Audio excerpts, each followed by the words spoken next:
الزجاجة كأنها كوكب دري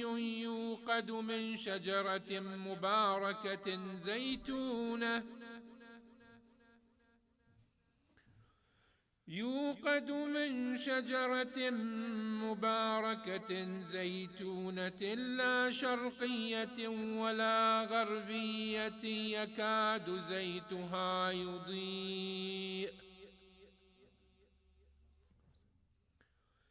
يكاد زيتها يضيء ولم تمسسه نار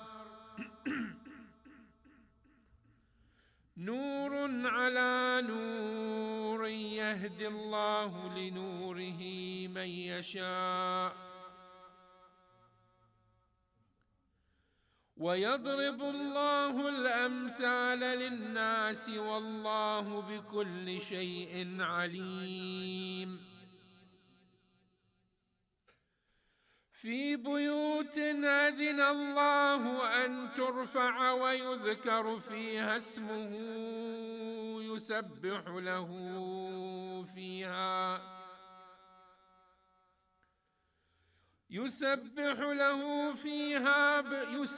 له فيها بالغدو والآصال رجال لا تلهيهم تجارة ولا بيع عن ذكر الله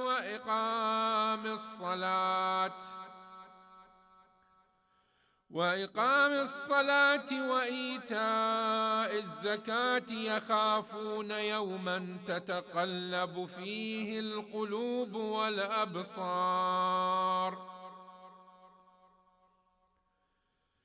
ليجزيهم الله أحسن ما عملوا ويزيدهم من فضله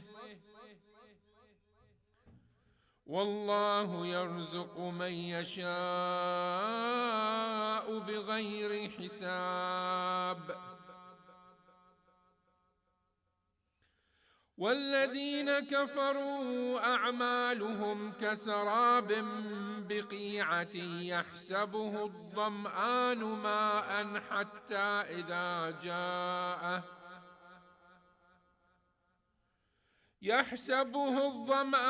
ماء حتى إذا جاءه لم يجده شيئا ووجد الله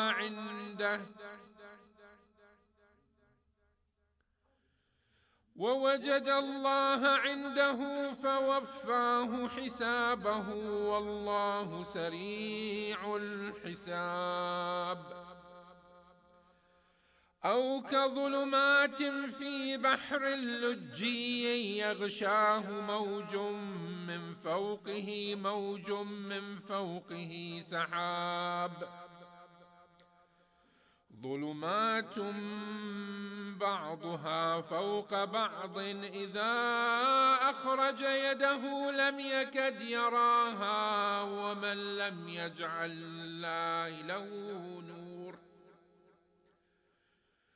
ومن لم يجعل الله له نورا فما له من نور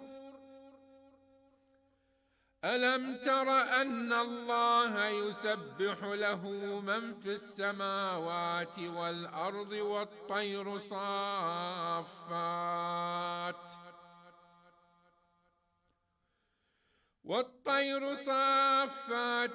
كل قد علم صلاته وتسبيحه والله عليم بما يفعلون ولله ملك السماوات والأرض وإلى الله المصير ألم تر أن الله يزجي سحابا ثم يؤلف بينه ثم يجعله ركاما فترى الودق يخرج من خلاله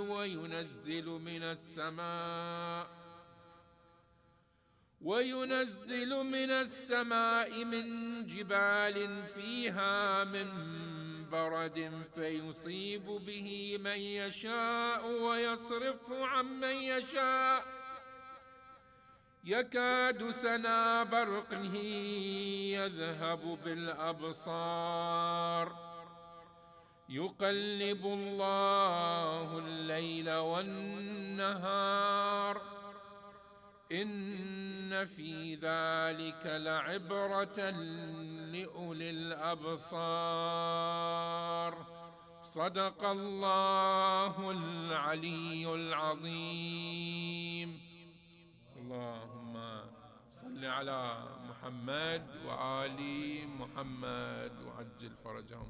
وإلى أرواح المؤمنين والمؤمنات، المسلمين والمسلمات، ومن مات على الهدى والإيمان، بالخصوص إلى أرواح أموات جماعتنا الحاضرين السامعين، نهدي للجميع ثواب سورة المباركة الفاتحة تسبقها الصلاة على محمد وآل محمد. اللهم صل على محمد وآل محمد وعجل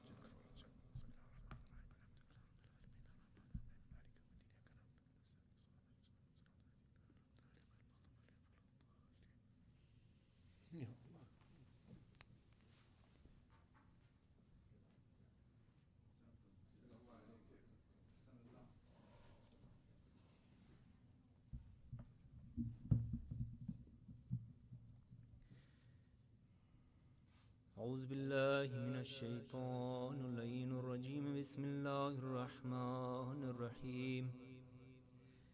إن الله وملائكته يصلون على النبي يا أيها الذين آمنوا صلوا عليه وسلموا تسليما. اللهم صل على محمد. بسم الله الرحمن الرحيم. عن فاطمة الزهراء عليها السلام بنت رسول الله صلى الله عليه وآله قال: سمعت فاطمة أنها قالت: دخل علي أبي رسول الله في بعض الأيام فقال: السلام عليك يا فاطمة. فقلت: عليك السلام. قال: إني أجد في بدني ضعفا. فقلت له: أعيذك بالله يا أبتاه من الله. فقال: يا فاطمة ائتيني بالكساء اليماني فاغتيني به. فأتيته بالكساء اليماني فاغتيته به، وصرت أنظر إليه وإذا وجهه يتلال كأنه البدر في ليلة تمامه وكماله. اللهم صل على محمد وآل محمد. فما كانت إلا ساعة وإذا بولدي الحسن عليه السلام قد أقبل وقال: السلام عليك يا أماه. فقلت: وعليك السلام يا قرة عيني وثمرة فؤادي. فقال: يا أماه إني أشم عندك رائحة طيبة كأنها رائحة جد رسول الله صلى الله عليه وآله. فقلت: نعم، إن جدك تحت الكساء. فأقبل الحسن نحو الكساء وقال: السلام عليك يا جداه يا رسول الله، أتأذن لي أن أدخل معك تحت الكساء؟ فقال: وعليك السلام يا ولدي ويا صاحب حوزي، قد أذنت لك. فدخل معه تحت الكساء. اللهم صل على محمد وآل محمد. فما كانت إلا ساعة وإذا بولدي الحسين عليه السلام قد أقبل وقال: السلام عليك يا أماه. فقلت: عليك السلام يا قرة عيني وثمرة فؤادي. فقال لي: يا أماه إني أشم عندك رائحة طيبة كأنها رائحة جد رسول الله. فقلت نعم. إن جدك وأخاك تحت الكساء. فدنا الحسين نحو الكساء وقال السلام عليك يا جدا، السلام عليك يا من اختاره الله، وتأذن لي أن أكون معكما تحت الكساء. فقال وعليك السلام يا ولدي ويا شافع أمتي، قد أذنت لك فدخل معهما تحت الكساء. اللهم فأقبل عند ذلك أبو الحسن علي بن أبي طالب وقال السلام عليك يا بنت رسول الله. فقلت وعليك السلام يا أبا الحسن يا أمير المؤمنين. فقال يا فاطمة إني أشم عندك رائحة طيبة كأنها رائحة أخي وابن عمي رسول الله. فقلت نعم، ها هو مع ولديك تحت الكساء. فأقبل علي نحو الكساء وقال السلام عليك يا رسول الله، أتأذن لي أن أكون معكم تحت الكساء؟ قال وعليك السلام يا أخي ووسيي وخليفتي وصاحب لبائي، قد أذنت لك. فدخل علي تحت الكساء.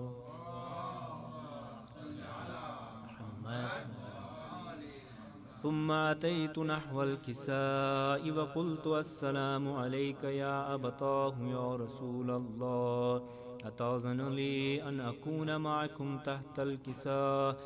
قال وعليك السلام يا بنتي ويا بضعتي، قد أذنت لك. فدخلت تحت الكساء. اللهم صل على محمد. فلما اكتملنا جميعا تحت الكساء أخذ بي رسول الله بطرف الكساء وأومى بيده اليمنى إلى السماء وقال اللهم إن هؤلاء أهل بيتي وخاصتي وحامتي، لحمهم لحمي ودمهم دمي، يؤلمني ما يؤلمهم ويحزنني ما يحزنهم. أنا حرب لمن حاربهم وسلم لمن سالمهم وعدو لمن أعداهم ومحب لمن أحبهم. إنهم مني وأنا منهم، فاجعل صلواتك وبركاتك ورحمتك وغفرانك ورضوانك علي وعليهم، وأذهب عنهم الرجس وطهرهم تطهيرا.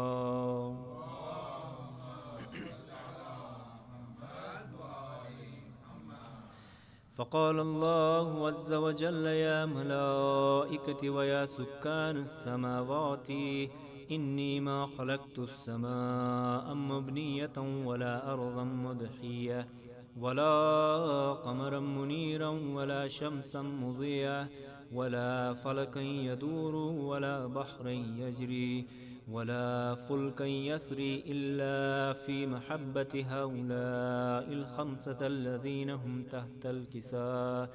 فقال الأمين جبرائيل يا ربي ومن تحت الكساء؟ فقال عز وجل هم أهل بيت النبوة ومعدن الرسالة، هم فاطمة وأبوها وبعلها وبنوها. محمد وآل محمد. فقال جبرائيل يا ربي أتأذن لي أن أحبط إلى الأرض لأكون معهم سادسا؟ فقال الله نعم قد أذنت لك. فحبط أمين جبرائيل وقال السلام عليك يا رسول الله. العلي الأعلى يقرئك السلام ويخصك بالتحية والإكرام ويقول لك وعزتي وجلالي إني ما خلقت السماء مبنية ولا أرضا مضحية ولا قمرا منيرا ولا شمسا مضيئا ولا فلكا يدور ولا بحرا يجري ولا فلكا يسري إلا لأجلكم ومحبتكم. وقد أذن لي أن أدخل معكم فهل تأذن لي يا رسول الله؟ فقال رسول الله عليك السلام: يا أمين وحي الله، إنه نعم قد أذنت لك. فدخل جبرائيل معنا تحت الكساء. صل على محمد. فقال لأبي: إن الله قد أوحى إليكم يقول: إنما يريد الله ليذهب عنكم الرجس أهل البيت ويطهركم تطهيرا.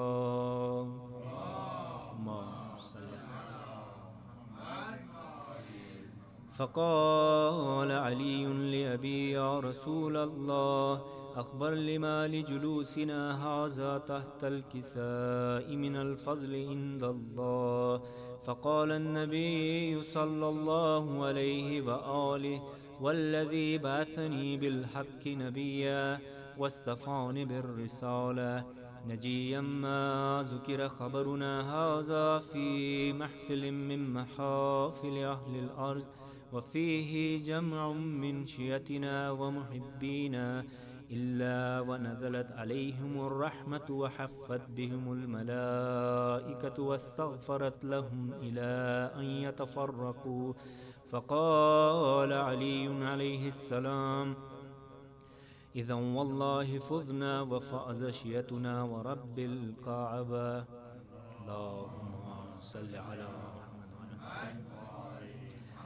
فقال أبي رسول الله صلى الله عليه وآله: يا علي، والذي بعثني بالحق نبيا واصطفاني بالرسالة نجيا ما ذكر خبرنا هذا في محفل من محافل أهل الأرض، وفيه جمع من شيتنا ومحبينا، وفيهم مهموم إلا وفرج الله همه، ولا مغموم إلا وكشف الله غمه، ولا طالب حاجة إلا وقضى الله حاجته. فقال علي عليه السلام: إذا والله فزنا وسيدنا وكذلك شيتنا، فأزوا وسيدوا في الدنيا والآخرة ورب الكعبة.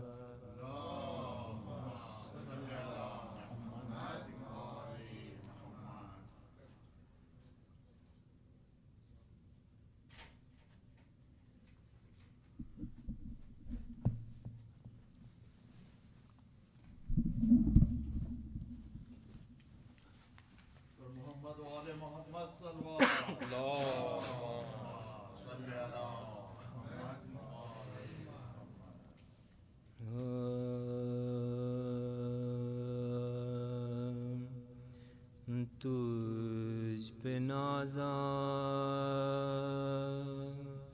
किबरियाई या हुसैन, तुझ पे नाज़ा किबरियाई या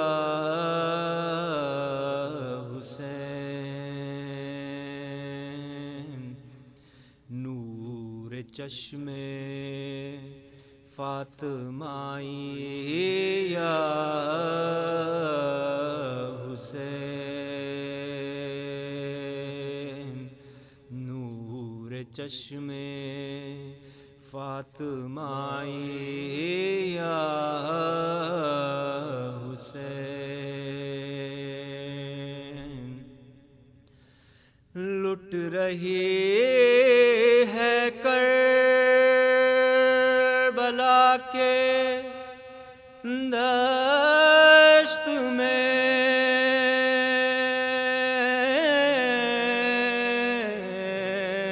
लुट रही है करबला के दश्त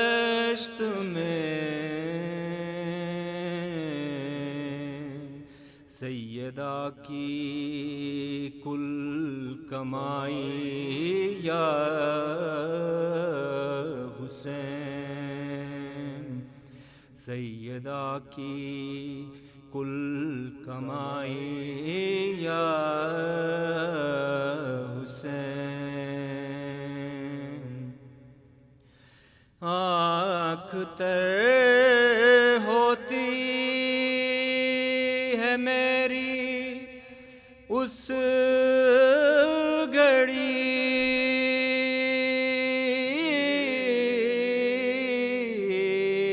آنکھ تر ہوتی ہے میری اس گھڑی، تیری اکبر سے جدائی یا حسین، تیری اکبر سے جدائی یا حسین، ہل گیا عرش معلا دیکھ کر،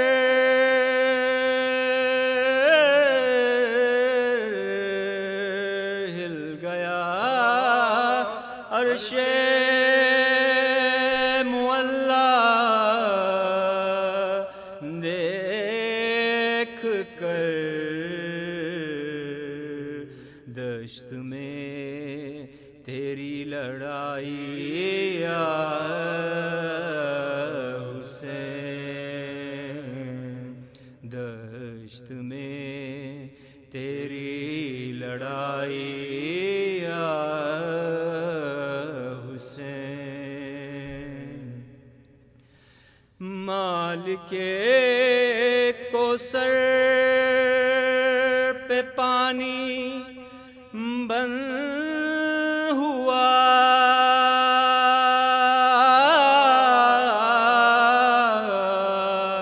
مالک کوثر پہ پانی بند ہوا، التش ہے انتہائی یا حسین، التش ہے انتہائی یا حسین، تجھ پہ نازاں کبریائی یا حسین، محمد و آل محمد صلی اللہ علیہ وسلم۔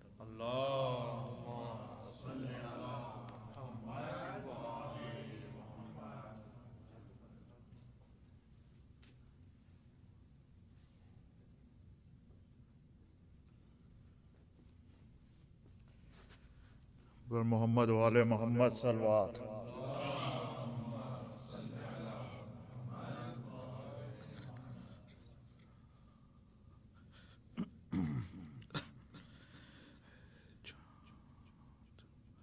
اے چاند محرم کے تو بدلی میں چلا جا، اے چاند محرم کے تو بدلی میں چلا جا، تجھے دیکھ کے مر جائے نا، تجھے دیکھ کے مر جائے نا بیمار ہے صغرا، اے چاند محرم کے تو بدلی میں چلا جا، اے چاند محرم کے تو بدلی میں چلا جا، گھر زہرا کا لٹنے کی خبر تو نے سنائی، تجھے دیکھ کے روتی ہے محرم میں خدائی 1400 برس بیتے 1400 برس بیتے سب کرتے ہیں شکوہ اے چاند محرم کے تو بدلی میں چلا جا اے چاند محرم کے تو بدلی میں چلا جا ملنے کے لیے بھائی کو بے چین بڑی ہے کب سے علی اکبر کی یہ راہوں میں کھڑی ہے بچھڑی ہے یہ مدت سے بچھڑی ہے یہ مدت سے اسے تو نہ نظر آ اے چاند محرم کے تو بدلی میں چلا جا اے چاند محرم کے گن گن کے تو صغرا نے یہ دن ہے گزارے زندہ ہے تو اکبر کے وعدوں کے سہارے دن رات تڑپتی ہے دن رات تڑپتی ہے اسے اور نہ تڑپا اے چاند محرم کے تو بدلی میں چلا جا اے چاند محرم کے تو بدلی میں چلا جا بھیا کی جدائی میں پریشان ہے رہتی ہر روز یہ نانا کو رو رو کے ہے کہتی اکبر نہ ملا نانا اکبر نہ ملا نانا میں مر جاؤں گی تنہا اے چاند محرم کے تو بدلی میں چلا جا اے چاند محرم کے تو بدلی میں چلا جا رونے نہیں دیتے ہیں مجھے راتوں کو مسلمان بیمار سے بیماری سے بے حال ہوں کچھ روز کی مہمان ہر سمت سے ہے مجھ کو ہر سمت سے ہے مجھ کو اب موت نے گھیرا اے چاند محرم کے تو بدلی میں چلا جا تجھے دیکھ کے مر جائے نہ بیمار ہے صغرا اے چاند محرم کے تو بدلی میں چلا جا صلوات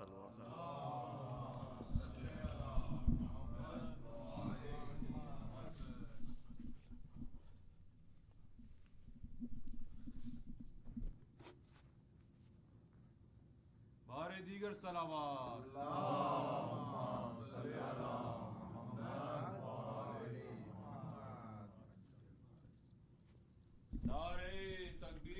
اللہ اکبر Ya Rasul Allah. Ya Ali. Now I would like to invite Maulana Muhammad Beg Sahab on the member. Please recite loud salawat. Allahumma.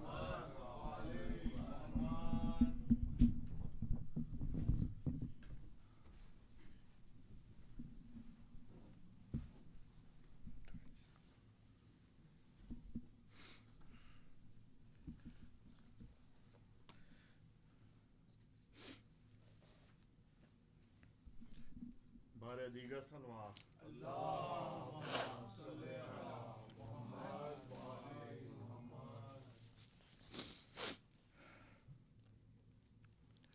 Let us recite the Surah Fatiha for the Shuhada of Islam and all of your marhumeen. Surah Al-Fatiha.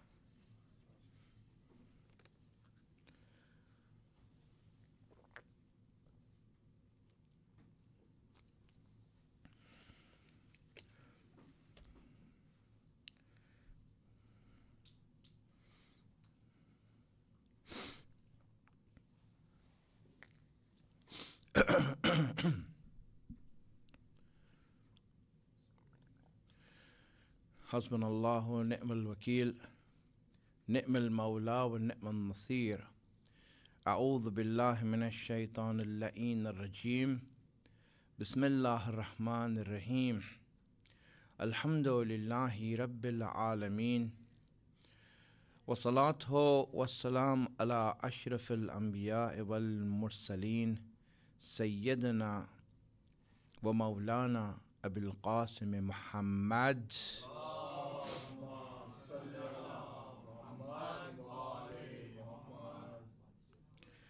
وعلى آله الطيبين الطاهرين المعصومين سيما بقية الله الأعظم روحي وأرواح العالمين له الفداء رب اشرح لي صدري ويسر لي أمري واحلل عقدة من لساني يفقه قولي. Allah made insan and the fitrat of insan, the fitra, the nature of insan, to want everything, to desire everything. We have been made with an insatiable desire for everything. This is in our fitra. You can't get rid of it. We want everything. And we want the best of everything. This is in our nature. This is something in our nature. You cannot stop a person from wanting, from desiring. Yes, you might be able to corrupt his desire and make him settle for something less. You can make him get habituated to being mediocre. But if you set him free, if you let him have a choice, then he wants the best of everything. This is who we are. This is who we are. And the first lesson of akhlaq, the first lesson of Islamic growth, for us to grow, the first lesson is that we need to strengthen this fitrat of ours. We need to reinforce it. We need to go back to our basics and want more, desire more, run after more. That is our fitrat. Don't scare a person from not wanting more. This is a very wrong thing to do. And usually it backfires if you're trying to help him.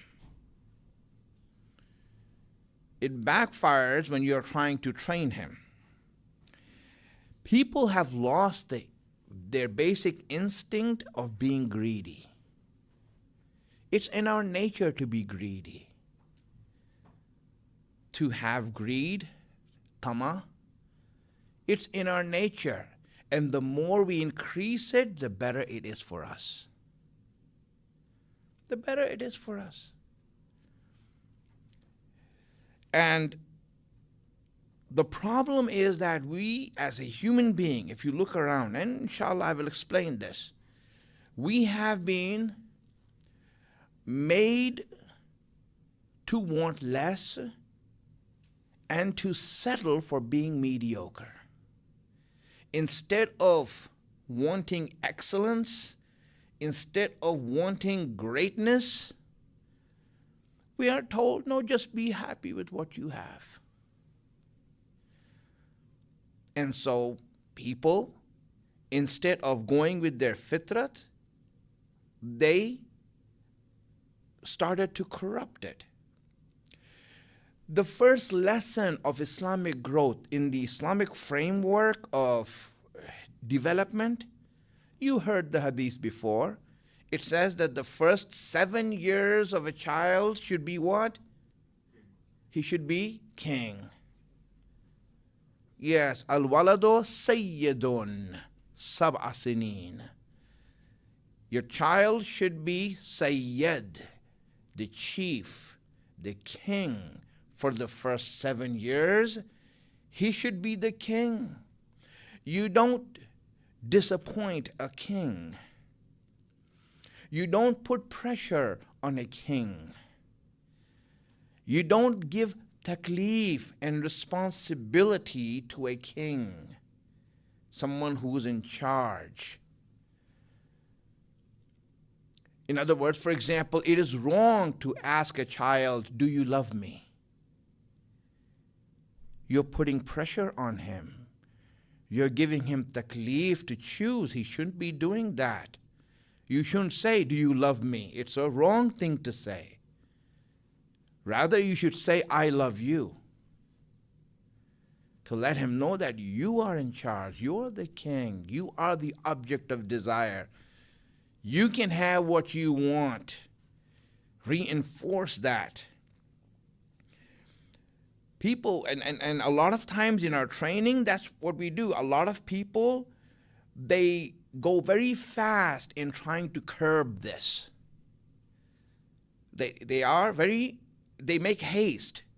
Instead of waiting the 7 years, they make haste and they start putting rules on the child. Do this, don't do that, you can't do this. And the reason they do that is because they don't have the tolerance for bearing the insatiable desire that this child has. He wants more, and he should have more, and you should give him more. Whatever he desires, that's it. You have it. He wants to play, let him play. He wants to do things, let him do things. Now what happens is that we don't have sabr. You see, we look at this very carefully, and this is something on the side I want to tell you, that when you want to decide if you want to have a child or not for new parents, don't look at kufr and the way that kuffar live their lives and think that, oh, we are not settled down yet, so we are waiting to have a child. Or, we want to make sure that we have a bigger apartment so that he can have his room. Really? Is this the reason you're not having a child? What kind of kufr is this? And you call yourself a Muslim? You're living like a kafir, but you're calling yourself a Muslim. Is this our thinking? My friends, the right way of thinking is this, that you know what? I don't have the tolerance to have a child yet. Yes, I don't have the sabr to have it. If you don't have sabr, please don't have children, because that child for the first 7 years must be king. And if you do not do that, you are going to destroy him. When you are ready to tolerate a king in your house for 7 years, then have a child. When you're ready to bear it, all his pranks, all his crying, everything, and you're ready to bear it with a smile, then have a child. This is the right way of looking at it. Most people should have children. They can't bear a child. The minute he starts to cry, that's it. They put a pacifier in his mouth. If it's more than that, give him Tylenol. This is not how he's meant to do that. He's meant to cry. He's meant to just want. That is exactly what he's about. And that is exactly how a human being grows first. His ruh is growing. His faith is growing. His ma'rifat is growing when he wants more. When his desire increases. There will be a time for it to be curbed, but at the beginning, no. Not at the beginning. There will be a time for it, not at this time. Yes, the next 7 years he will be an abd. He'll be a slave. But not in the first 7 years. That's the next 7 years. But right now, this is the part of growth that's important. And if this fails, then that part of being abd, it'll be useless. There's a reason why these two are one after another. And in human beings also, it's the same thing. My friends, Allah made us with the fitrah that we want more, and this desires that we have are infinite. And Allah says, strengthen that, reinforce that, make it more, want more, get more, run after more. More pleasure, more enjoyment, more fun, whatever it is, run after it. Don't curb it right now. Because this is the first stage of your growth. Now, really, when you understand what I'm saying, you'll be like, what, Maulana, everyone is saying that we should be muttaqi. That we should stop, should do this and do that. My friends, this is the reason. And I will explain this. Listen to salawats.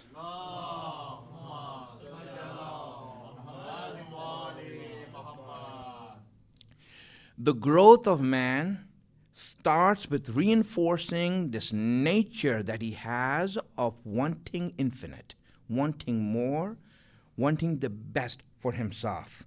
Stopping a person from wanting more doesn't make him a better person. It will make him reject deen, reject religion, and hate Islam. That's why many religious people lose their children. You will see it across America, because they think by stopping them from everything, by curbing them from everything, that's how we make them grow. No, what you're doing is that Islam doesn't work against nature. Islam is working with the nature. Allah created it. So if you see an Islam that is working against nature, you know that this cannot be Islam. This practice cannot be Islam. This approach cannot be Islam. That's not the way Islam works. Islam has come to work with the nature, the fitrah that Allah has given us in order to enhance us, to make us reach our potential. That's how Islam is working. But because we don't have patience for this, we don't have tolerance for this, we want to now make it easier on ourselves and just make the kids shut up. Give them a game and make them shut up. Because I don't want to deal with the kid right now. I'm too tired, I'm stressed out. That's what happens. And even with human beings, it's the same thing. When we see someone wants more, and you will see who is stopping this. I'll say it in a little bit. Let's send the salawats.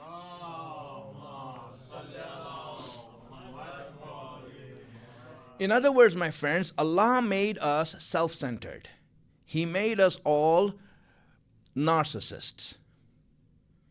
We all want everything for ourselves. We are greedy, selfish, and narcissist, and that's the way Allah wants it.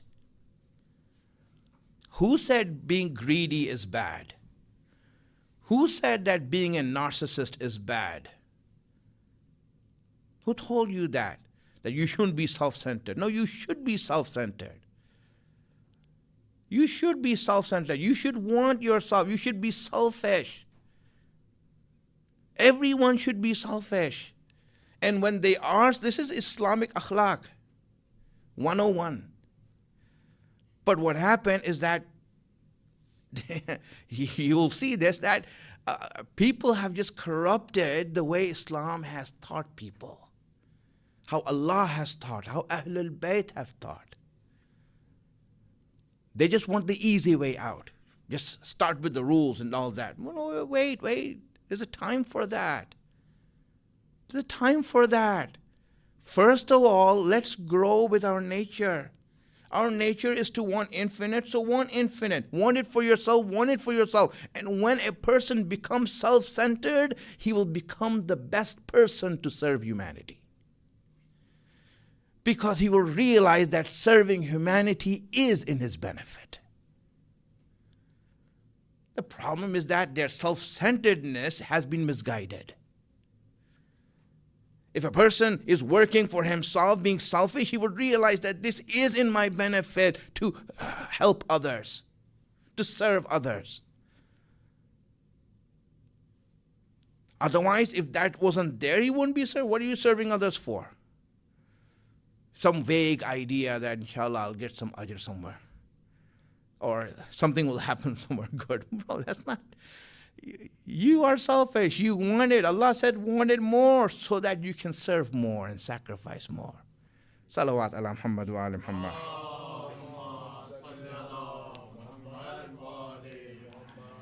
What has happened that Deen and Islam is being taught in this incorrect manner, where we are first told, stop this and you should be happy with what you have and just that's it. Don't do that. Don't do this. And it's there, you see, all the time. Well, Maulana, if you go after your nafs, if you go after your desires, you'll end up becoming taghut. You'll end up doing tughyan. You know what that is, right? Tughyan, okay, it's bad. Tughyan is bad. You know, Allah sent Anbiya to deal with tughyan and taghut. Allah sent Rasulullah, one of the reasons is for this purpose. He says, Innal insana la yatgha. Mankind has become excessive in their wanting. They become excessive. An ra'ahu istaghna. That they started believing or thinking that they don't need Allah. Yeah, okay, Taghut is bad. Tughyan is bad. Allah sent Musa to Fir'aun. What did he say? Send salawat.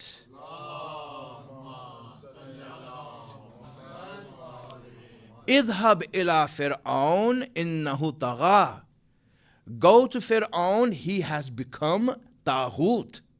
Now, what is Taghut? Taghut is someone who's excessive and he has started to exceed the boundaries and not recognizing the rights of others and taking what belongs to others.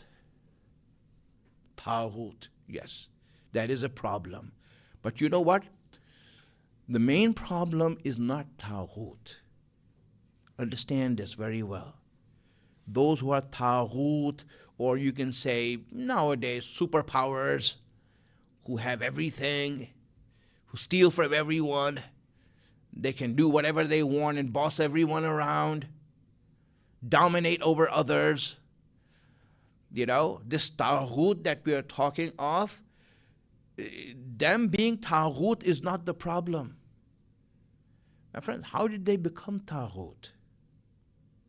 How did they become taghut? They became taghut because there were a lot of people who enabled them to.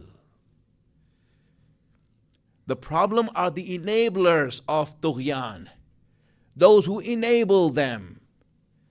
You know, for example, you think that like a person like Donald Trump, you know, he didn't become Donald Trump only thinking about himself by himself. There are many people around him who are saying, "You're the best man. You're the best man. You're the best man." These people are called enablers. They're called enablers. Taghut has enablers, people who enabled them to become Taghut. What do you think, that 5'9" Fir'aun would become a superpower? How did he become God? Because there are people who enabled him. There are people who, let him be.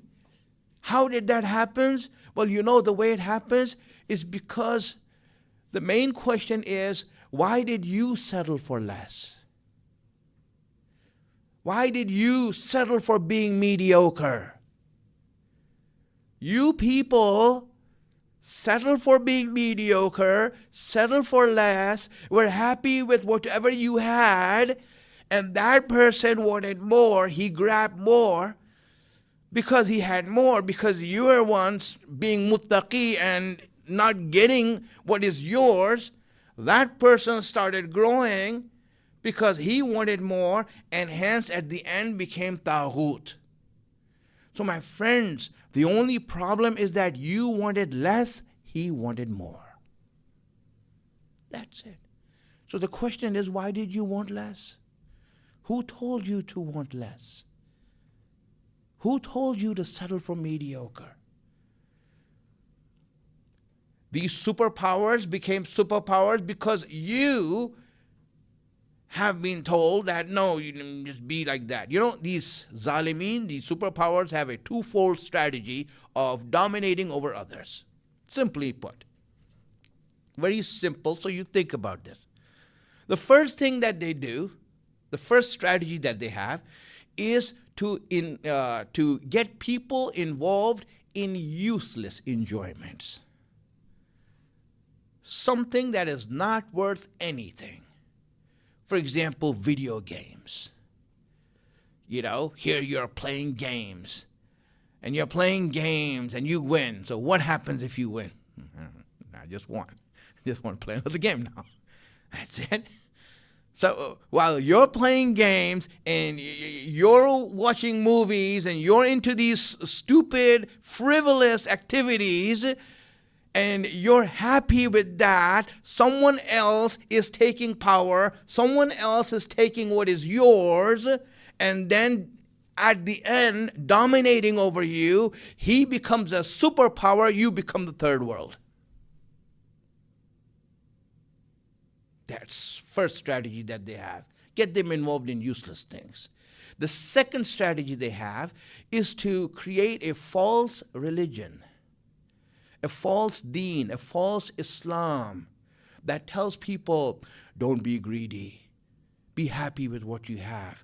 This is how you will reach the higher levels of Iman. And this is what you need to do. So what happens, everyone's like, I want to be good. I want to be nice. So I shouldn't be running after my greed. I shouldn't be running after these things. I shouldn't be wanting more. You know what happens when you don't want more? Someone else is going to grab it. And when someone else grabs it, then they will end up dominating over you. You become their slave. You become subservient to them, and they will now lord over you. Who told you to do that? Allah is saying, I didn't create you with that fitrah to want less, to settle for being mediocre. I didn't make you like that. What made you like this? Well, we were taught whenever we went to majlis or when we went to speeches, everyone was just telling this, that.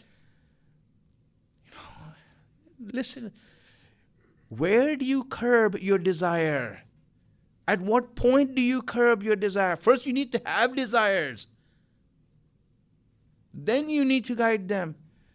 Not that you don't have desires. That's not what I'm saying. Islam doesn't work against fitrat.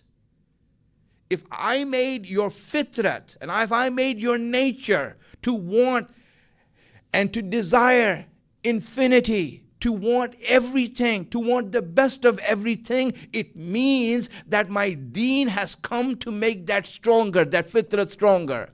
And if any deen is trying to stop that fitrat, you know that this deen cannot be Allah's deen. It cannot be Allah's deen. Allah, you made my fitrat like that. This is how I am. Now why are you trying to stop me? Then that's a cruel game that Allah is playing with us then. If He made our fitra that we want temptation, then saying, now let me play a game with you, Then He shows us all the things that tempt our temptation. And we are like, Allah, what do I do? Close your eyes. But if I close my eyes, I can't run. Friends, this is not the practice of deen. Really, this is not what it meant for. Allah did not make a game, a cruel game with us. He made His deen to go with our fitrat, and our fitrat first says this, then we want this. La ilaha illallah. Send a salawat.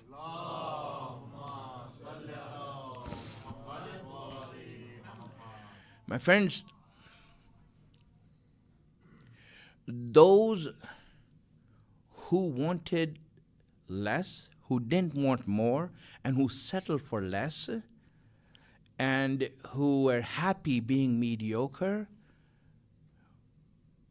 was the quality of all those who came to kill Imam Hussein.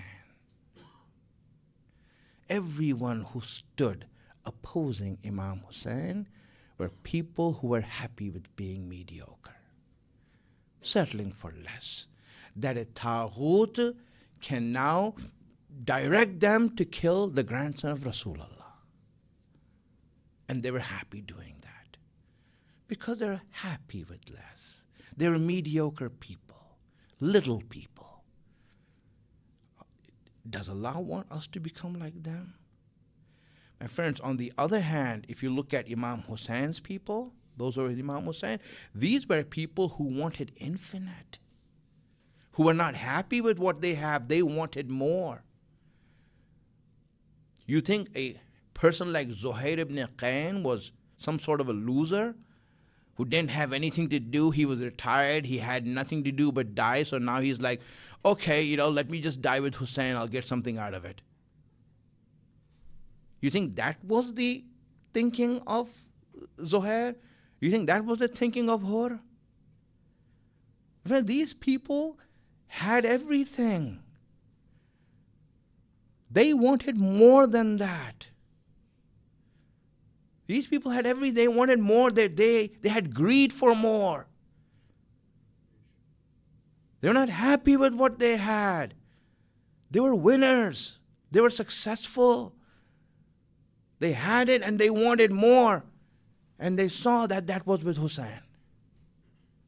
See, this is their mentality. The people who are with Imam Hussein are the people who reinforce that fitrat that they have of wanting more and wanting infinite. Salawat ala Muhammad wa ala Muhammad.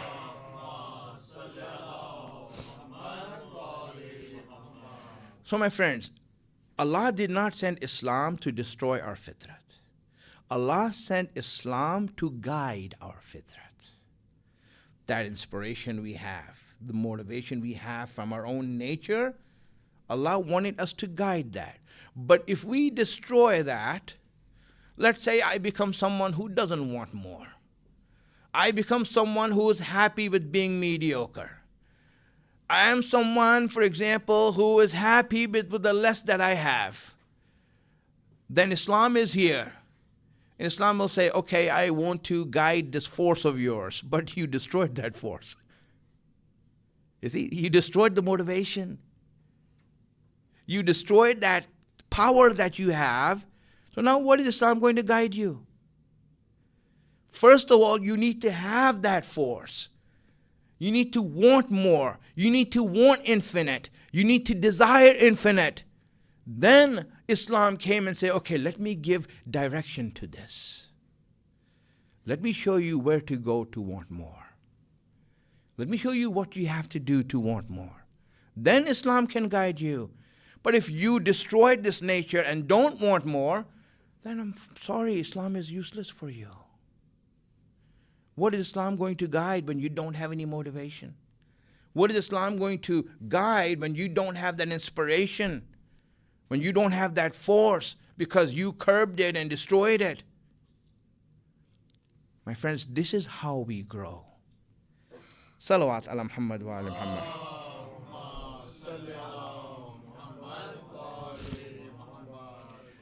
Don't be happy with being a slave. Don't be happy with being a slave. You know, because the Taghut, they want you to be happy. They have given a deen and made a deen that says, don't be greedy, be very satisfied with what you have. You know, you have this, you have that, alhamdulillah, I'm happy with what I have. Alhamdulillah ala kulli hal. This is not our fitrat. Alhamdulillah ala kulli hal, yes. You want more? Yes.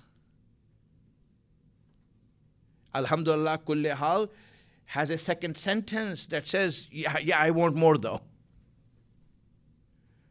Yeah, Allah has given you that. I want more. Of course you should want more. That's how Allah made you, to want more. This is how we see that we are strengthened in this ideology. You know, on the day of Ashura, just an example I'll give you, right?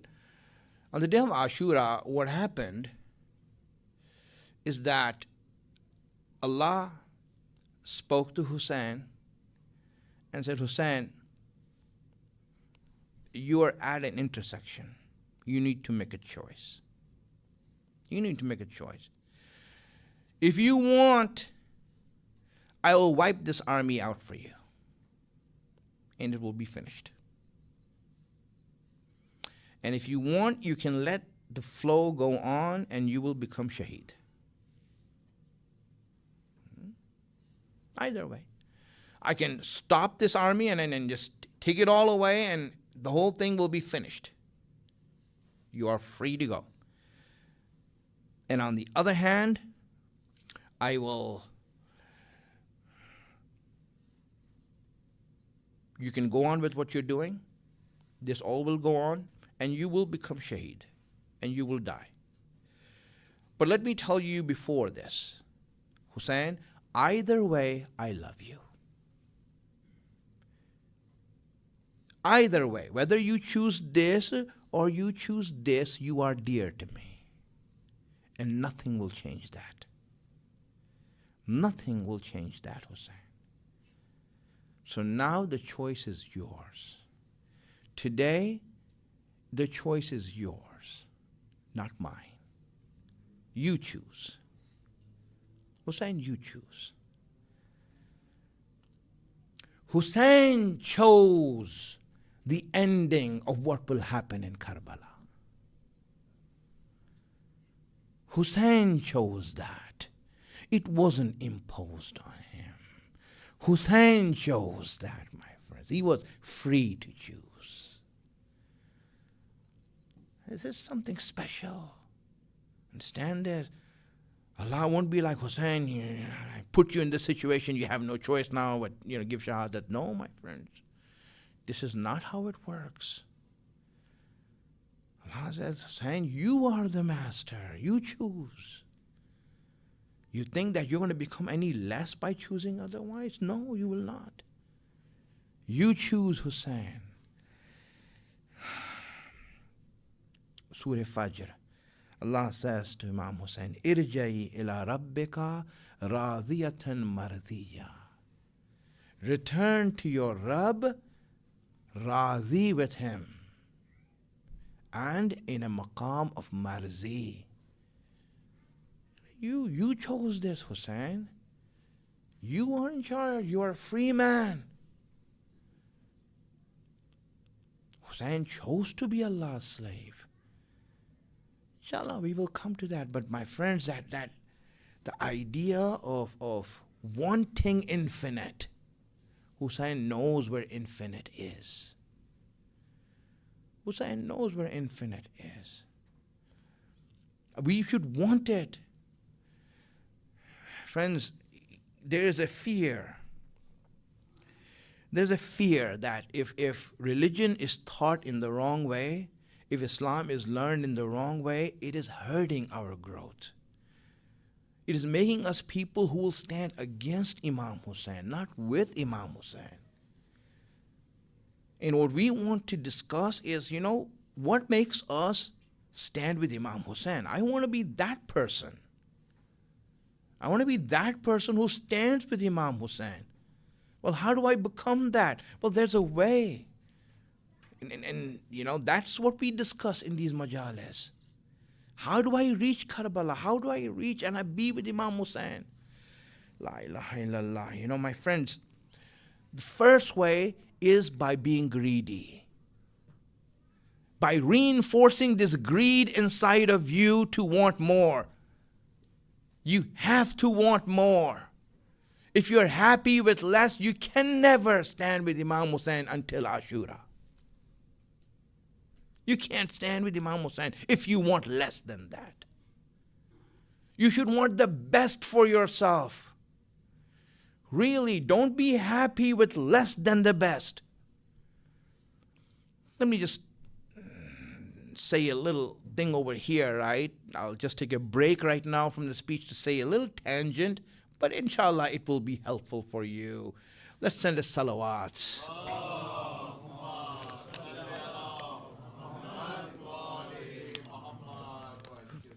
My friends, how does shaitan misguide people? How does shaitan misguide people? Now obviously we do a very bad thing by always blaming shaitan for everything, all right?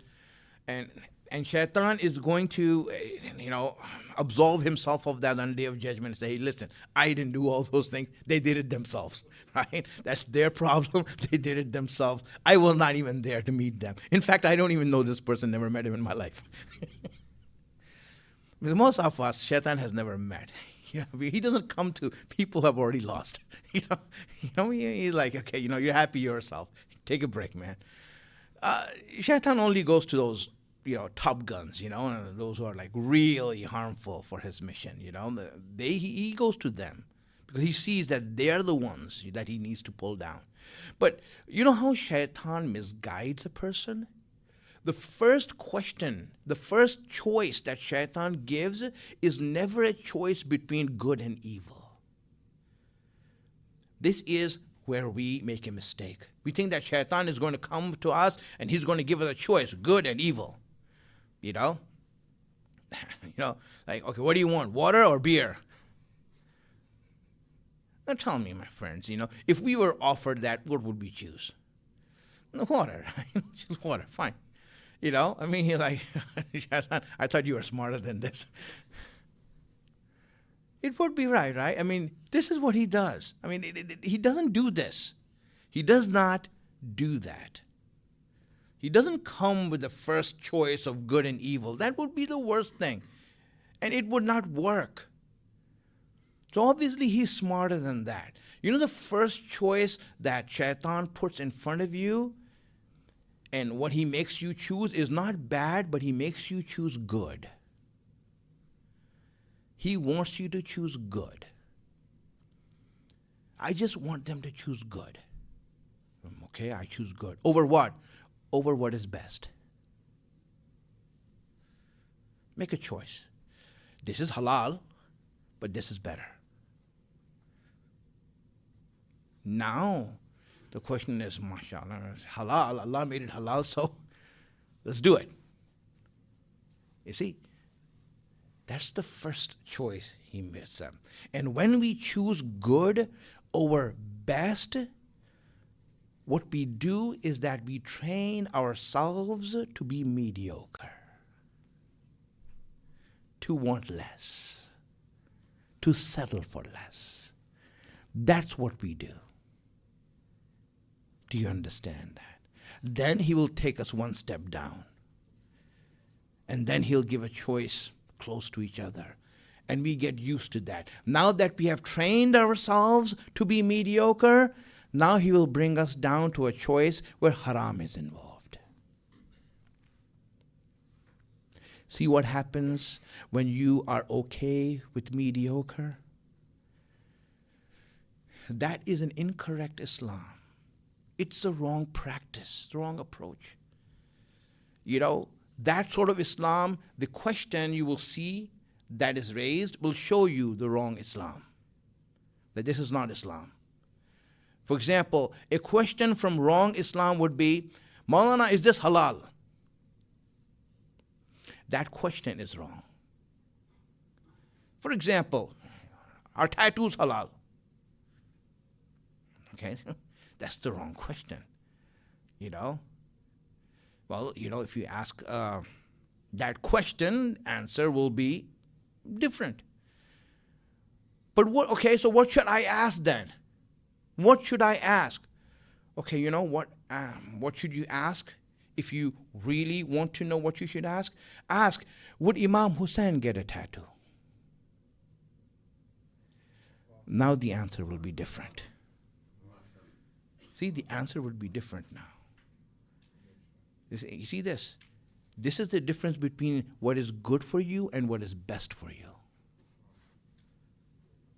That's the right way of looking at things. This is the wrong way of looking at things. This will lead us to destruction eventually. That will lead us to success eventually. This is the difference, my friends, of how we choose excellence. Allah made us that. He wants us to want everything, and He wants us to have the best of everything. Want it. Go after it. Build this nature I gave you to want in every desire that you have to the highest level. And when you increase this fitrat, then my deen will come and will navigate this fitrat to the right place. But if you destroy this fitrat of wanting more and wanting infinite, then Islam cannot help you. Because Islam has come to guide a force. When the force is not there, what's Islam going to guide? Nothing. This is how the mechanism of growth works in Islam. Salawat ala Muhammad wa ala Muhammad.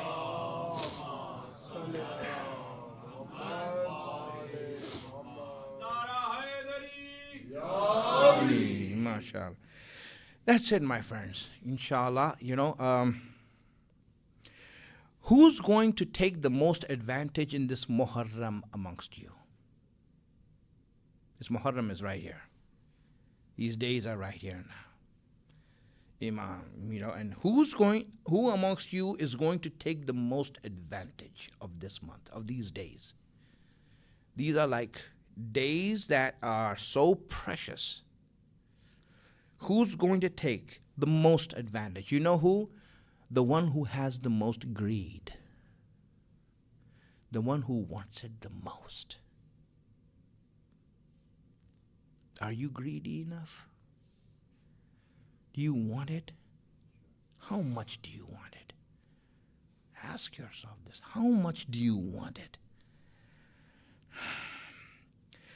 The one who has the most passionate desire, he will plead. He will be making du'as and pleading, begging from Imam Mahdi, Ajalallahu ta'ala farajahu.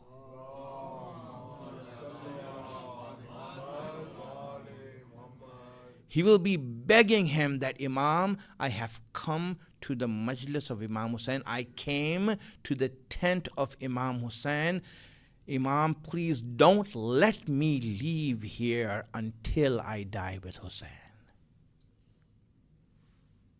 Don't let me leave here before that. Do you have that passion? Do you want that? Decide now. Say, this is the beginning right now. Ashura is coming. How many of us are going to stay? It's not my fault that I wasn't born 1400 years ago to be with Imam Hussein.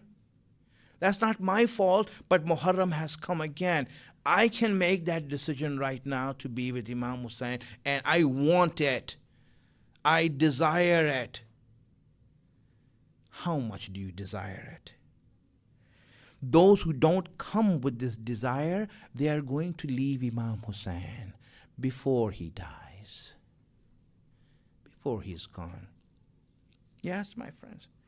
You know what will happen to those people who don't have this passionate desire?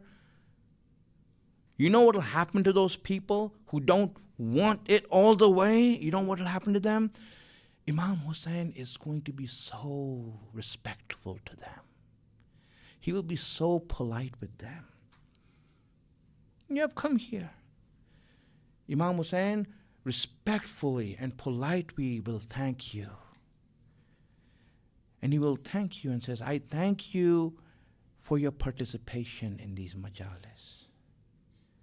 Now you can go home and relax. Go home, please, go home. Respectfully, I'm telling you to go.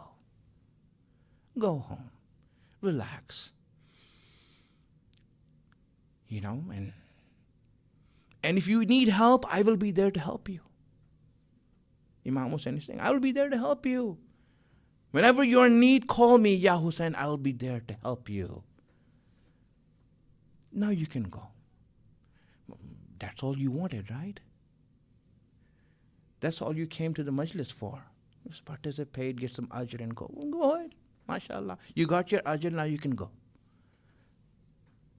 See how easily Imam Hussein, with so much respect, will get rid of people who don't want it all. He'll get rid of you. People who deserve to be with Imam Hussein till the end are the ones who want it all. Completely want it all. Hussein, I'm not leaving you. No, I can't leave you. Shall I say a story?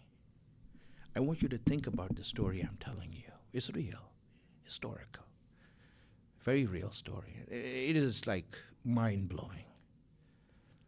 Truly understand this. Go home and think about it. Two men, companions of Imam Hussein, made a pact with Imam Hussein. They came to Imam Hussein and said, Mawla, we love you, we are there for you and all these things, and we want to fight with you. Imam Hussein says, yes, go ahead. But we want to make a pact with you, saying that, Mawla, if we see all your army is gone and dead and you're alone, we will fight till then. But if we see you alone, permit us to leave also. If we see you alone, we see there's nothing to fight. There's no army to win. Nothing's going to happen now. Allow us to leave. Imam Hussein said, sure, fine. And so they fought. They fought with Imam Hussein, and they were there until no one was left. Dhuhr Ashur came. No one was there. Everyone left. They came to Imam Hussein and said, Mawla, there's no one here. And we made a pact. Is it okay if we leave now? Imam Hussein said, yes. Thank you for coming. Thank you for coming. Now you can go. Now you can go.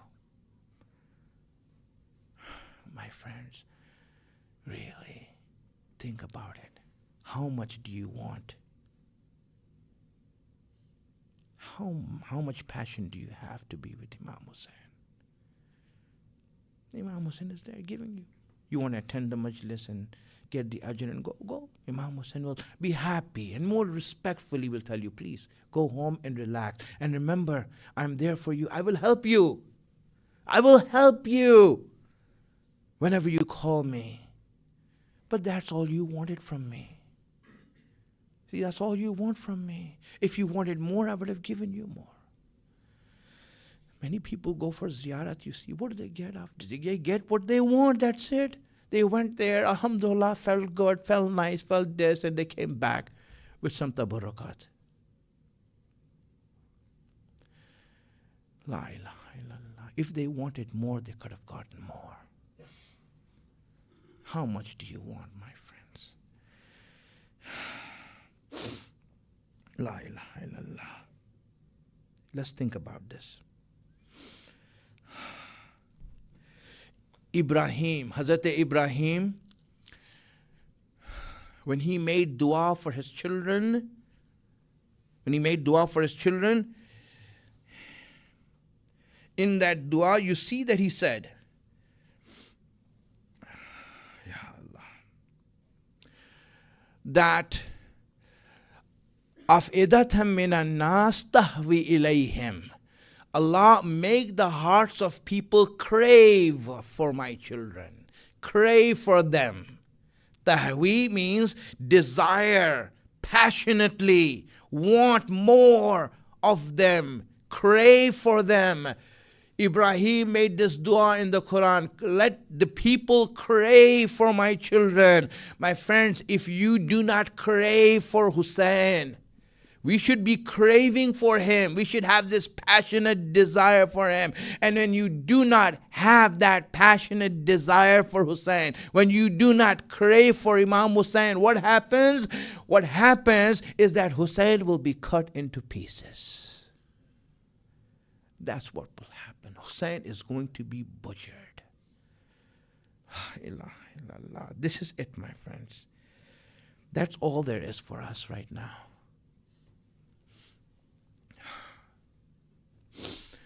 You know,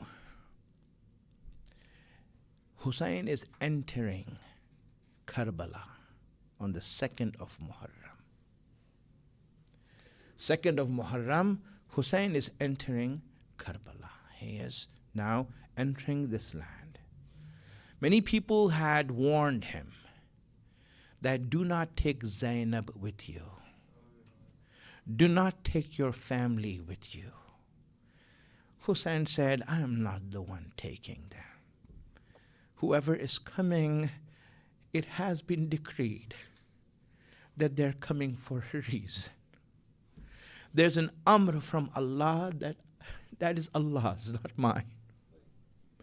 And everyone who has come here is for a reason. Everyone who hasn't come here is also for a reason. If I'm bringing a 6-month-old child, it's for a reason. Allah has a reason for it. And if I left my daughter in Medina, it's for a reason. Imam Hussein did not make those choices of that. That's Allah's plan of what's going to happen. You know, when everyone was being taken from Medina, Imam Hussein strictly said that my daughter Sughra is going to stay behind. She's going to stay behind. And Fatima Sughra was obviously disturbed by this news. She was disturbed and she was asking, why is it that I am being left behind? Everyone is leaving me. The whole family is leaving. Except for her, she's being left behind. You know, there's a reason.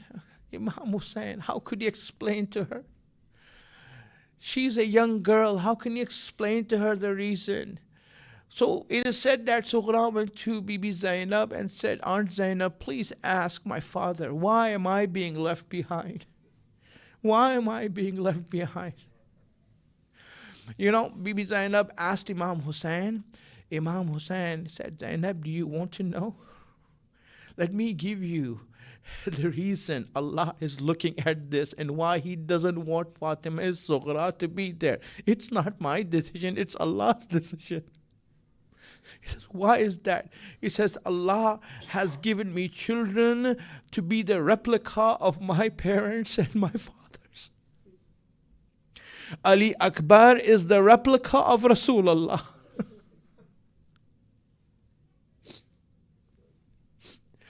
Fatima Kubra is the replica of my father. She resembled Imam Ali. And Fatima Sughra is the replica of my mother Fatima. Allah in His decree has decided that Ayat-e-Tathir came down to Fatima. He doesn't want Fatima's face to be exposed to the world.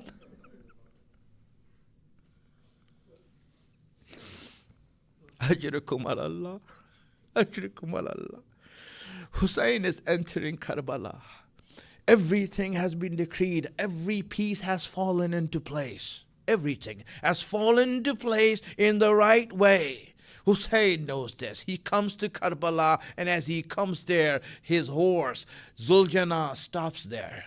Hussein knows this is the place, but he wants to make sure that others also know this, that they should understand where we are standing right now and what is the destiny of this place. So Hussein asks the people around there, what is the name of this land?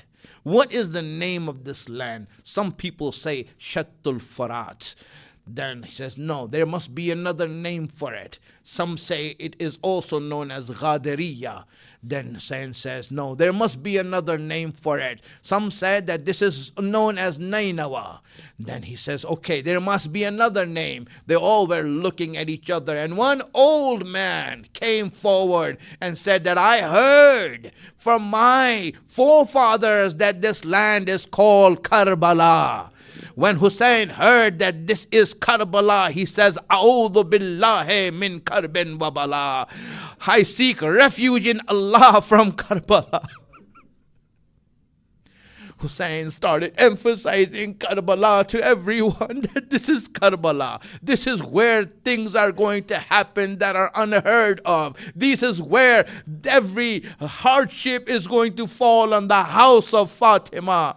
And there Hussein now sits there, and as he is now telling Abbas to put the tents here, Zainab calls Hussein, and they sends a word for Hussein. Hussein rushes towards Zainab, and he asks her, what is the matter, my sister? Zainab says, my heart is filled with grief, as if the whole world has fallen on top of me. What is this place, brother? What is this land that we are standing in? I cannot stand this place. This place is like hurting me. It's harming me. Hussein explains to Zainab what this place is. Zainab, let me tell you about this place. There was a time when I came here with my father. With our father, I came here. Imam Ali. And when my father came here, he was tired. He was exhausted. He felt exhausted. So he told my brother Hassan, Hassan, please sit down. Give me your lap. I need to rest for a while. I need to rest for a while. Hussein put his head in the lap of Imam Hassan, and he went to sleep there. When he went to sleep there, after a while, he just jumped out of his sleep. Tears from his eyes. His face was pale, and everyone, Imam Hussein asked him, what happened? Imam Hassan asked him, what happened, father? Imam Ali says, I saw a dream. I saw a dream. In my sleep, I saw this dream. He says, what did you see? I saw that in this land, there's a river of blood. There's a river of blood. It's red blood, and one man is drowning in that blood. He is trying to stay afloat with his hand and feet. He is trying to stay afloat, but he's drowning in that blood. So I go forward to see who that person is. When I get close to help him, I saw this is my Hussein.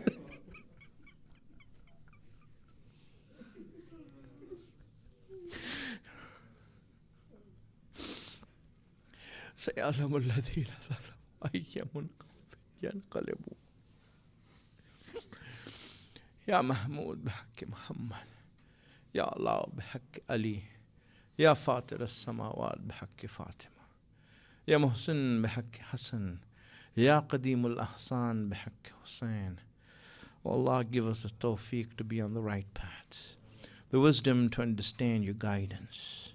Hasten the reappearance for Imam. Make us his helper when he comes. وآخر الدعوانا أن الحمد لله رب العالمين. ماتم حسين.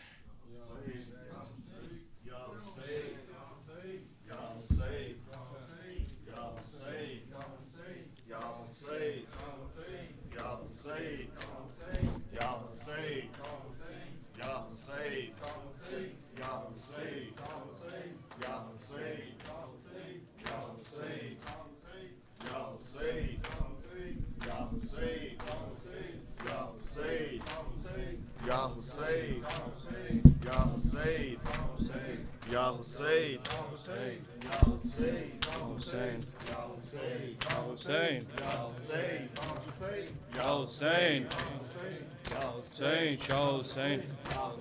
Everyone, if you guys can come closer for the matam. Ya Hussein, Ya Hussein, Ya Hussein, Ya Hussein, Ya Hussein, Ya Hussein, Ya Hussein. مظلوم کا ماتم ہے، مظلوم کا ماتم، مظلوم کا ماتم ہے، مظلوم کا ماتم، مظلوم کا ماتم ہے، مظلوم کا ماتم، مظلوم کا ماتم ہے، مظلوم کا ماتم. لوگوں یہ تماشا نہیں، لوگوں یہ تماشا نہیں، لوگوں یہ تماشا نہیں، لوگوں یہ تماشا نہیں، لوگوں یہ تماشا نہیں، اس رونے پہ ہنسنا نہیں. مظلوم کا ماتم ہے، مظلوم کا ماتم، مظلوم کا ماتم ہے، مظلوم کا ماتم. کیا ملتا ہے ماتم میں کس طرح بتائیں، مظلوم کو روتے ہیں مظلوم جہاں میں، مظلوم کو روتے ہیں مظلوم جہاں میں، مظلوم کو روتے ہیں مظلوم جہاں میں. پتھر نہیں سینے میں، پتھر نہیں سینے میں، پتھر نہیں سینے میں، دل ہے تو یہ ماتم. مظلوم کا ماتم ہے، مظلوم کا ماتم، مظلوم کا ماتم ہے، مظلوم کا ماتم، مظلوم کا ماتم ہے، مظلوم کا ماتم.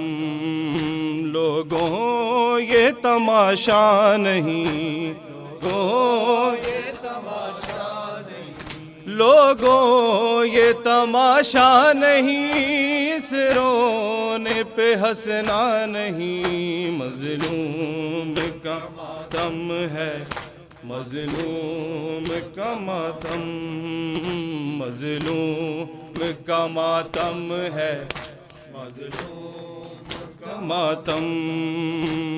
کیا ملتا ہے ماتم میں کس طرح بتائیں، مظلوم کو روتے ہیں مظلوم جہاں میں، مظلوم کو روتے ہیں مظلوم جہاں میں.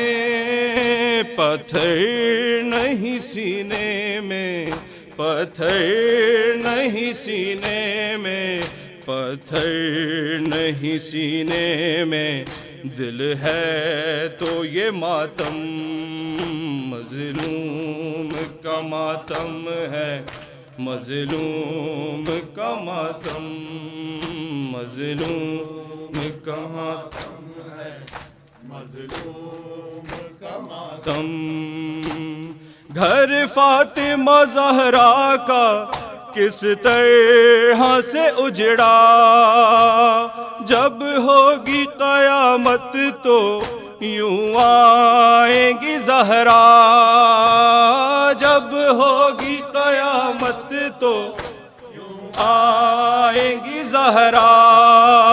ایک ہاتھ میں دو بازو، ایک ہاتھ میں دو بازو، ایک ہاتھ میں دو بازو، ایک ہاتھ میں پرچم. مظلوم کا ماتم ہے، مظلوم کا ماتم، مظلوم کا ماتم ہے، مظلوم کا ماتم.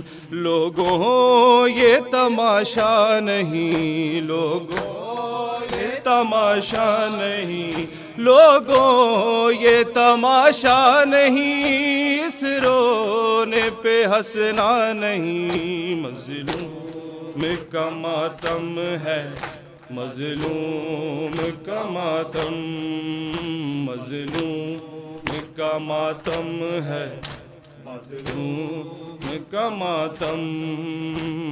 گھر فاطمہ زہرا کا کس طرح سے گجڑا، جب ہوگی قیامت تو یوں آئیں گی زہرا، جب ہوگی قیامت تو یوں آئیں گی زہرا. ایک ہاتھ میں دو بازو، ایک ہاتھ میں دو بازو، ایک ہاتھ میں دو بازو، ایک ہاتھ میں پرچم. مظلوم کا ماتم ہے، مظلوم کا ماتم، مظلوم کا ماتم ہے، مظلوم کا ماتم. لوگوں نبی زادی کا بازاروں میں آنا، اور باندھ کے رسی میں درباروں میں لانا، اور باندھ کے رسی میں درباروں میں لانا. اس بات پہ روتے ہیں، اس بات پہ روتے ہیں، اس بات پہ روتے ہیں، اس درد کا ماتم. مظلوم کا ماتم ہے، مظلوم کا ماتم، مظلوم کا ماتم ہے، مظلوم کا ماتم. لوگوں یہ تماشا نہیں، لوگوں یہ تماشا نہیں، لوگوں یہ تماشا نہیں، اس رونے پہ ہنسنا نہیں. مظلوم کا ماتم ہے، مظلوم کا ماتم، مظلوم کا ماتم ہے، مظلوم کا ماتم. زنجیروں میں جکڑا ہے شبیر کا بیٹا، ماں بہنیں کھلے سر تھیں، خون روتا تھا مولا، ماں بہنیں کھلے سر تھیں، خون روتا تھا مولا. سجاد سے پوچھو تو، سجاد سے پوچھو تو، سجاد سے پوچھو تو کیوں ہے یہ کمر خم. مظلوم کا ماتم ہے، مظلوم کا ماتم. لوگوں یہ تماشا نہیں، لوگوں یہ تماشا نہیں، لوگوں یہ تماشا نہیں، اس رونے پہ ہنسنا نہیں. مظلوم کا ماتم ہے، مظلوم کا ماتم، مظلوم کا ماتم ہے، مظلوم کا ماتم. خط فاطمہ صغرا کا کس وقت ملا ہے، جب بھائی سے نہ کھائے ریتی پہ پڑا ہے، جب بھائی سے نہ کھائے ریتی پہ پڑا ہے. خط کون پڑھے تیرا، خط کون پڑھے تیرا، خط کون پڑھے تیرا، تنہائی کا عالم، مظلوم کا ماتم ہے، مظلوم کا ماتم، مظلوم کا ماتم ہے، مظلوم کا ماتم. لوگوں نبی زادی کا بازاروں میں آنا اور باندھ کے رسی میں درباروں میں لانا، اور باندھ کے رسی میں درباروں میں لانا، اور باندھ کے رسی میں درباروں میں لانا، اور باندھ کے رسی میں درباروں میں لانا. اس بات پہ روتے ہیں، اس بات پہ روتے ہیں، اس بات پہ روتے ہیں، اس بات پہ روتے ہیں، اس بات پہ روتے ہیں.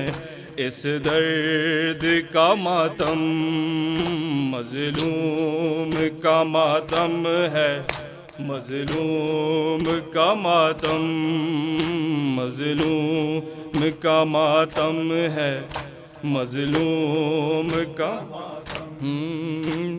گھر فاطمہ زہرا کا کس طرح سے اجڑا، جب ہوگی قیامت تو یوں آئیں گی زہرا، جب ہوگی قیامت تو یوں آئیں گی زہرا، جب ہوگی قیامت تو یوں آئیں گی زہرا، جب ہوگی قیامت تو یوں آئیں گی زہرا. ایک ہاتھ میں دو بازو، ایک ہاتھ میں دو بازو، ایک ہاتھ میں دو بازو، ایک ہاتھ میں پرچم، مظلوم کا ماتم ہے، مظلوم کا ماتم، مظلوم کا ماتم ہے، مظلوم کا ماتم. لوگوں یہ تماشا نہیں، یہ تماشا نہیں، لوگوں یہ تماشا نہیں، اس رونے پہ ہنسنا نہیں. مظلوم کا ماتم ہے، مظلوم کا ماتم، مظلوم کا ماتم ہے، مظلوم کا ماتم. ولیوں کا ملنگوں کا بخشش کا وسیلہ، ولیوں کا ملنگوں کا بخشش کا وسیلہ. یہ نوحہ یہ ماتم ہے، یہ فرش عزا کا، یہ نوحہ یہ ماتم ہے، یہ فرش عزا کا. اور سر پہ کھلا اپنے، اور سر پہ کھلا اپنے، اور سر پہ کھلا اپنے عباس کا پرچم. مظلوم کا ماتم ہے، مظلوم کا ماتم. یا حسین، یا حسین، یا حسین، یا حسین، یا حسین، یا حسین، یا حسین، یا حسین، یا حسین، یا حسین، یا حسین. کربلا والے ہمیں در سے رضا دیتے ہیں، کربلا والے ہمیں در سے رضا دیتے ہیں کربلا والے ہمیں، در سے رضا دیتے ہیں کربلا والے ہمیں، در سے رضا دیتے ہیں، تیر پہ تیر بھی کھا کر یہ دعا دیتے ہیں، تیر پہ تیر بھی کھا کر یہ دعا دیتے ہیں، کربلا لے ہمیں در سے رضا دیتے ہیں، ہائے نانا تیری امت کے دل میں رحم نہیں، ہائے نانا تیری امت کے دل میں رحم نہیں، گھر میں مہمان بلا کر یہ دغا دیتے ہیں، گھر میں مہمان بلا کر یہ دغا دیتے ہیں، کربلا والے ہمیں در سے رضا دیتے ہیں، کیسے قرآن کے حافظ تھے جو یہ نہ سمجھے، کیسے قرآن کے حافظ تھے جو یہ نہ سمجھے، ذبح کرتے ہیں تو پانی بھی پلا دیتے ہیں، ذبح کرتے ہیں تو پانی بھی پلا دیتے ہیں، کربلا والے ہمیں در سے رضا دیتے ہیں، کربلا والے ہمیں در سے رضا دیتے ہیں، اب نہ مانگیں گے کبھی پانی چچا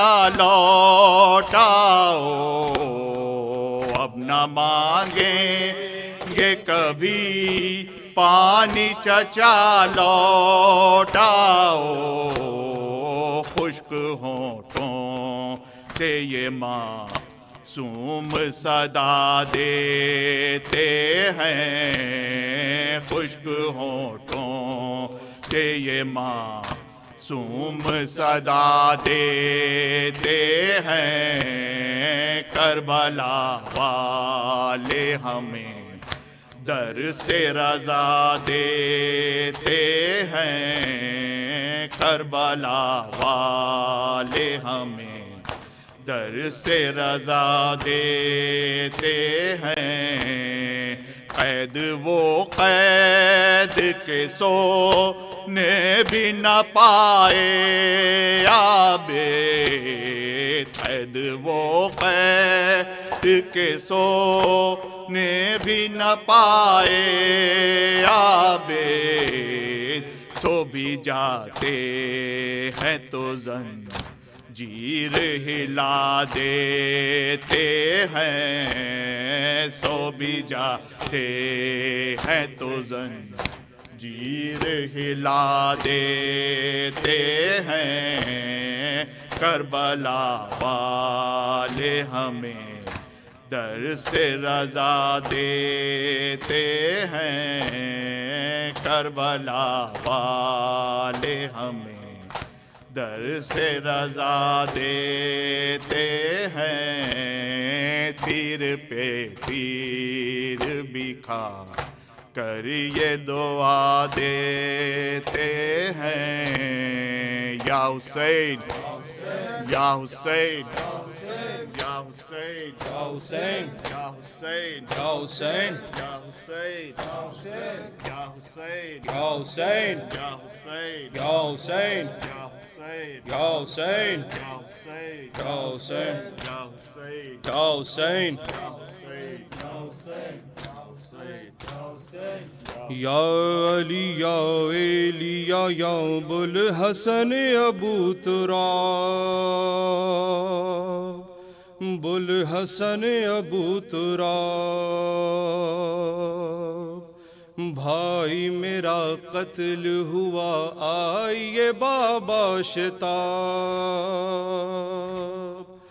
بل حسن ابو تراب، یا علی یا ویلی یا بل حسن ابو تراب، بل حسن ابو تراب. بھائی میرا قتل ہوا آئیے بابا شتاب، بل حسن ابو تراب، یا علی یا ایلی یا بل حسن ابو تراب، بل بھائی میرا قتل ہوا آئیے بابا شتاب، بل حسن ابو تراب، میرا قتل ہوا آئیے بابا شتاب، بل حسن ابو تراب. لو پھیل گیا شام غریباں کا اندھیرا، اسباب لٹا جل گیا سادات کا خیمہ، بے گور و کفن رن میں ہے شبیر کا لاشا، سب مارے گئے دشت میں زینب ہوئی تنہا. اصغر بے شیر کو رونے لگی ام رباب، الحسن ابو تراب، یا علی یا ایلی یا بل حسن ابو تراب، بل حسن ابو تراب. بھائی میرا قتل ہوا آئیے بابا شتاب، بل حسن ابو تراب. لو پھیل گیا شام غریباں کا اندھیرا، اسباب لٹا جل گیا سادات کا خیمہ، بے گور و کفن رن میں ہے شبیر کا لاشا، سب مارے گئے دشت میں زینب ہوئی تنہا. اصغر بے شیر کو رونے لگی ام رباب، الحسن ابو تراب، یا علی یا ایلی یا بل حسن ابو تراب، بل حسن ابو تراب. بھائی میرا قتل ہوا آئیے بابا شتاب، بل حسن ابو تراب. ہائے وہ بہن جس کے 18 برادر، اور باپ بھی جس بیٹی کا ہو فاتح خیبر، نرغے میں لعینوں کے وہ مظلوم کھلے سر، کیسے نہ کرے نوحہ وہ پھر خاک اڑا کر. نوحہ کو نہ خلد میں ہے روح رسالت معاب، الحسن ابو تراب، یا علی یا ایلی یا بل حسن ابو تراب، بل حسن ابو تراب. بھائی میرا قتل ہوا آئیے بابا شتاب، بل حسن ابو تراب. اکبر کا جگر ہو گیا برچھی سے 2 پارا، اور اصغر معصوم بھی مارا گیا پیاسا، ٹکڑے ہوا میدان میں نوشاہ کا لاشا، مارا گیا وہ شیر جو تھا سب کا سہارا. اون و محمد کو ملا خاک میں کیسا شباب، الحسن ابو تراب، یا علی یا ایلی یا بل حسن ابو تراب، بل حسن ابو تراب. بھائی میرا قتل ہوا آئیے بابا شتاب، بل حسن ابو تراب.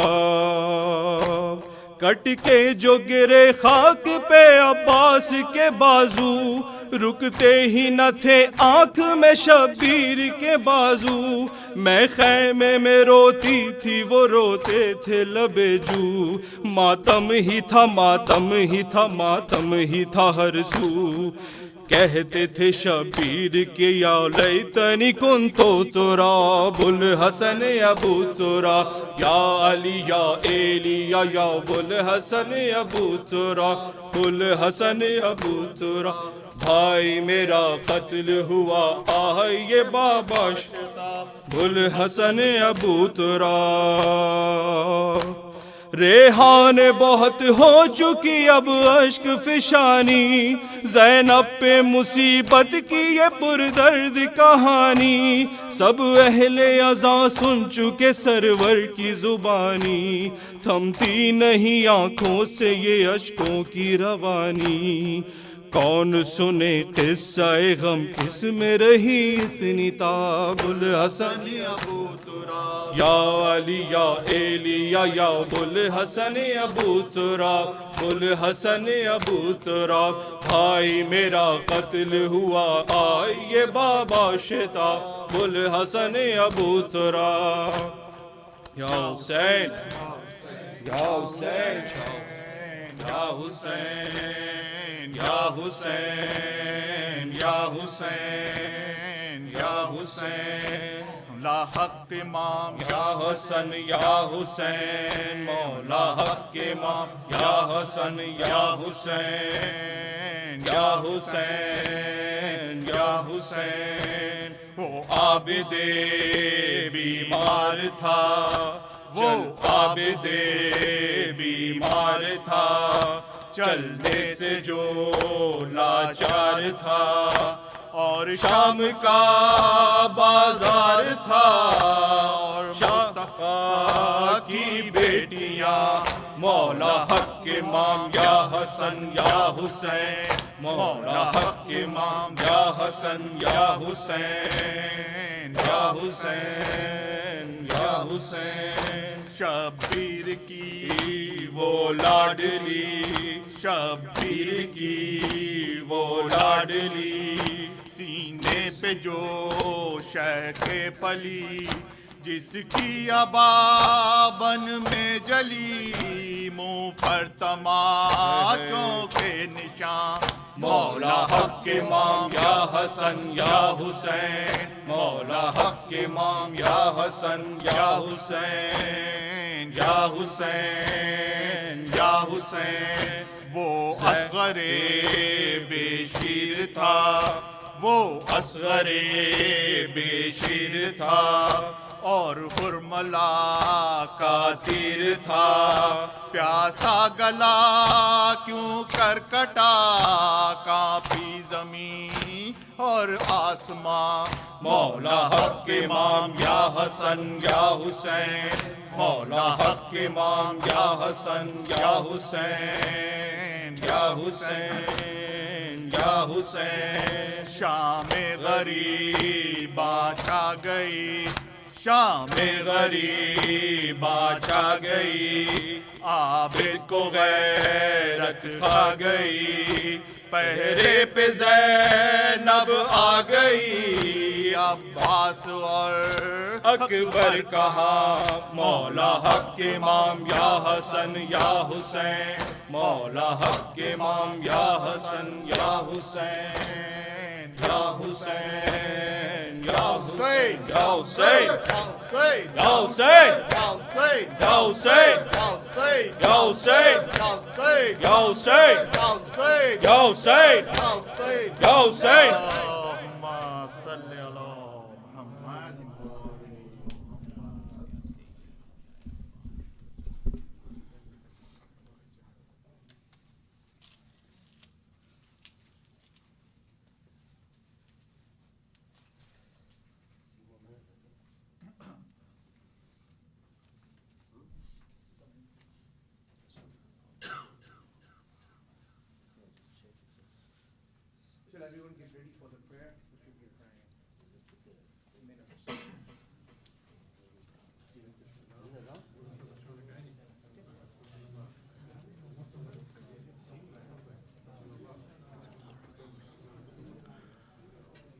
سبحان اللہ والحمد للہ ولا الہ الا اللہ واللہ